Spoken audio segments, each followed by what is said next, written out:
Active news task force మాజీ DCP Radhakishan రావుపై CM Revanth రెడ్డికి ఫిర్యాదు చేశారు. శరణ్ చౌదరి అనే బాధితుడు దుబాయ్ నుంచి ఫిర్యాదు చేశాడు. రాధాకిషన్ రావు సీసీఎస్ ఏసీపీ ఉమామహేశ్వరరావు తనను వేధింపులకు గురి చేశారంటూ ఫిర్యాదులో పేర్కొన్నారు బాధితుడు. చాలా మంది నుంచి డిపాజిట్లు తీసుకున్నానని తనపై కేసు నమోదు చేశారన్నారు శరణ్.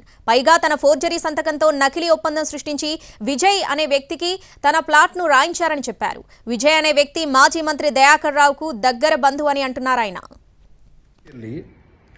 కార్యాలయంకి బయలుదేరుతుంటే మఫ్తీలో పోలీసులు వచ్చి నన్ను తీసుకెళ్ళి డీసీపీ రాధాకృష్ణరావు అక్కడి నుంచి సిసిఎస్ ఆఫీస్కి తీసుకెళ్ళి ఉమామహేశ్వరరావు అనే ఏసీపీ నన్ను కింద పాడేసి బూట్ కాళ్ళతో కొట్టాడు.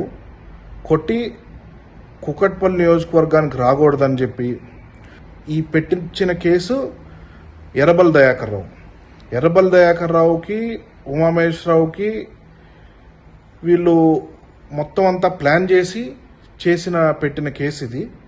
2 రోజులు నన్ను సిసిఎస్ ఆఫీస్లో నన్ను ఉంచి చిత్రహింసలు పెట్టి ఇల్లు రిజిస్ట్రేషన్ చేయాలని చెప్పి ఇల్లు రిజిస్ట్రేషన్ చేయించుకొని అటువంటి పోలీస్ ఆఫీసర్లు ఉండటం అండ్ వాళ్ళకి రాజకీయ నాయకులు ఎర్రబల్ దయాకర్ రావు లాంటి మాజీ మంత్రి వాళ్ళ సపోర్ట్తో విచ్చలవిడితనం చేశారు అప్పుడు బీఆర్ఎస్ ప్రభుత్వం.